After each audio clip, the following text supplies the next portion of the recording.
Bonjour les cancers et bienvenue dans cette guidance pour la deuxième partie du mois de novembre, durant laquelle on va aller voir dans un premier temps les énergies qui vous accompagnent avec le tarot, puis on va se pencher sur le général avec le petit Lenormand, ensuite on va dézoomer sur le sentimental et le relationnel, et enfin on ira chercher quelques petits messages conseils de nos guides. Cette vidéo s'adresse aux cancers en signe solaire, mais aussi lunaire, ascendant ou encore Vénus pour la partie sentimentale. Par contre c'est un tirage général, donc ne prenez que ce qui vous parle et le reste vous laissez de côté. Et si vous voulez une guidance personnalisée, vous trouverez en description de cette vidéo mes coordonnées. Et d'ailleurs, dans la description, vous trouverez aussi le timing de toutes les parties de cette vidéo.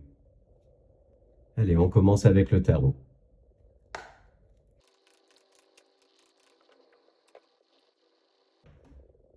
Alors, vous êtes accompagné par les énergies de l'As de bâton et du 7 d'épée. Et en dos de deck, on a la Lune. Alors, ce qu'on peut voir là, déjà, c'est que vous avez des déclics, en fait, par rapport à un combat que vous menez. Donc, soit un combat contre vous-même, une lutte contre soi, notamment contre ces parties sombres, soit ça peut être réellement un combat dans un contexte plus rationnel, plus concret dans la matière, j'ai envie de dire. Et en fait, pour moi, vous avez des déclics sur les intentions réelles de quelqu'un autour de vous. Il y a des désillusions qui se font, mais moi, j'ai cette sensation que vous vous sentez dans tous les cas les armes. Ouais, c'est ça, avec le 7 d'épée, il peut y avoir eu du prix, donc des illusions, du mensonge. Mais sauf que vous, en fait, vous avez toujours vu clair dans ce jeu, et pour moi, vous étiez prête et prêt à contre-attaquer. J'ai aussi cette sensation-là que il va être question d'une très forte connexion intérieure pour lutter justement contre ces parties sombres, comprendre et en comprendre les origines, parce qu'on voit que dans tous les cas, vous avez une sorte de dualité intérieure. Comme si vous n'aviez pas assez confiance en votre intuition, en fait, pour vous guider. Et pourtant, la lune et l'as de bâton sont clairement des arcanes d'intuition, de connexion avec l'univers, avec les guides. Mais moi, j'ai cette sensation que soit vous ne les écoutez pas suffisamment, soit ça vous crée du conflit intérieur, en fait. Et pour d'autres, il peut y avoir un petit peu d'instabilité émotionnelle, pardon. Et on vous invite là à, dans tous les cas, quelles que soient les situations là qu'on vient d'évoquer, on vous invite à avoir confiance en l'univers, de ne pas lâcher, de garder la foi. Donc voilà pour les énergies du tarot. Et on va voir maintenant avec le petit Lenormand.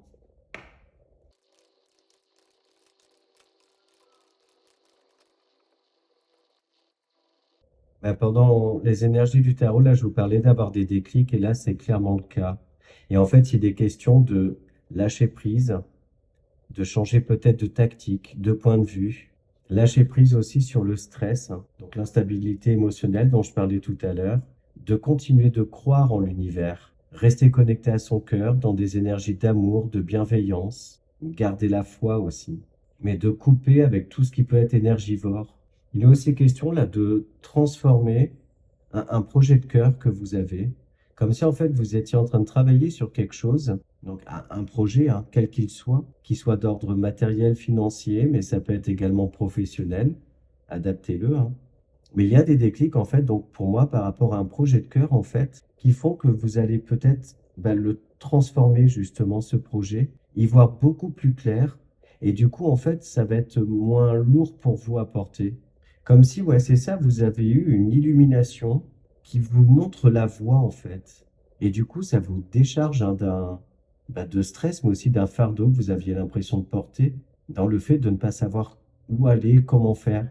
Il y a du lâcher prise et de la prise de hauteur, comme si en fait vous décidez de plus vous prendre la tête, d'avoir donc confiance en l'univers, confiance en le fait que des opportunités vont venir à vous, un petit coup de pouce de l'univers va arriver justement. Et là aussi, ce qu'on voit dans tous les cas, dans votre vie de manière générale, c'est qu'il y a un retour au bien-être après une période de stress. Les choses s'apaisent. Vous retrouvez, je dirais même du baume au cœur. Je ne sais pas trop si on dit comme ça, mais vous saisissez l'idée. Donc voilà pour les énergies générales. Et on va maintenant se pencher sur le sentimental et relationnel. Alors, qu'est-ce qui vous attend d'un point de vue sentimental et relationnel pour cette deuxième période de novembre?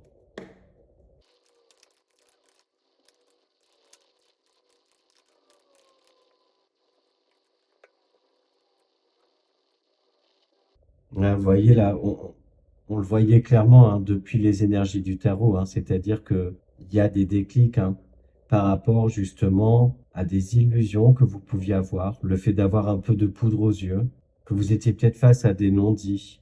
Et toujours pareil, hein, il y a des déclics. Et vous vous retroussez les manches, même j'ai envie de dire, pour rééquilibrer tout ça, mettre à plat les choses, faire ressurgir aussi tous ces non-dits là. En fait, pour moi, vous affrontez le problème en face à face. Vous dites les choses, vous allez à la pêche à la vérité même. Mais vous, dans tous les cas, votre but, c'est que les choses soient fidèles à vos valeurs, que ça respecte votre cadre, vos limites. Il peut y avoir aussi pour certains et certaines le fait d'apprendre un certain nombre de choses qui étaient plutôt cachées, des choses du passé ou des choses qui peuvent être liées à un ex, une ex. Mais moi, pour moi, dans tous les cas, ça vient rétablir la vérité et ça vous apaise en fait.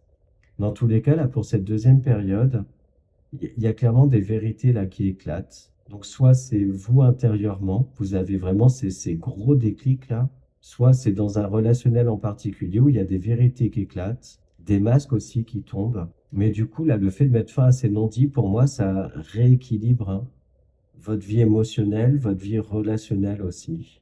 Et pour une partie d'entre vous, il peut s'agir aussi de tourner une page, hein, du coup.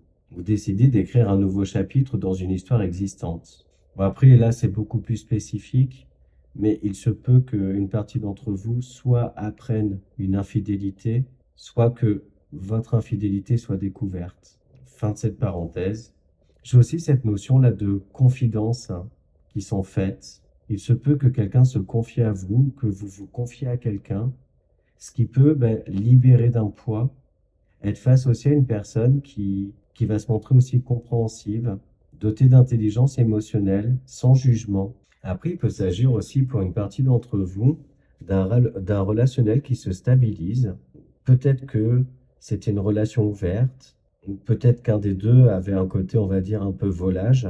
Mais moi, pour moi, il y a un retour à une stabilité, la fin du fait d'aller voir ailleurs, en fait. Et pour les personnes qui sont pas en relation euh, stable avec quelqu'un, il peut s'agir aussi de décider de cesser en fait les histoires d'un soir avec de multiples partenaires, mais au contraire décider de mettre fin à ça parce qu'en fait vous vous apercevez que ça vient rien compenser dans votre vie, qu'au final ça ne vous satisfait plus, que ça ne vous équilibre plus non plus. Donc voilà pour le sentimental et relationnel. On va maintenant chercher des petits messages conseils de nos guides.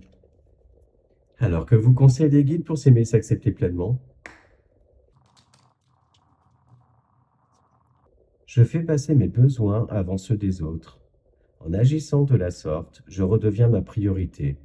Ceux qui ne comprennent pas ne méritent pas mon amour. Bouddha disait si justement, vous, vous-même, autant que n'importe qui dans l'univers, méritez votre amour et votre affection. Et on termine par un conseil dans les ports de l'intuition.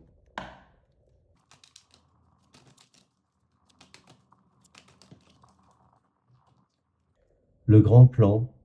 La vie est parsemée de leçons planifiées et de coïncidences pour vous faire grandir. Donc voilà les cancers, mais j'espère que les messages vous parlent, vous aident. N'hésitez pas à me le dire en commentaire ou à liker cette vidéo. Ces interactions qui permettent donc à ma chaîne de grandir et qui soutiennent mon travail. Et pour ça, je vous remercie vraiment.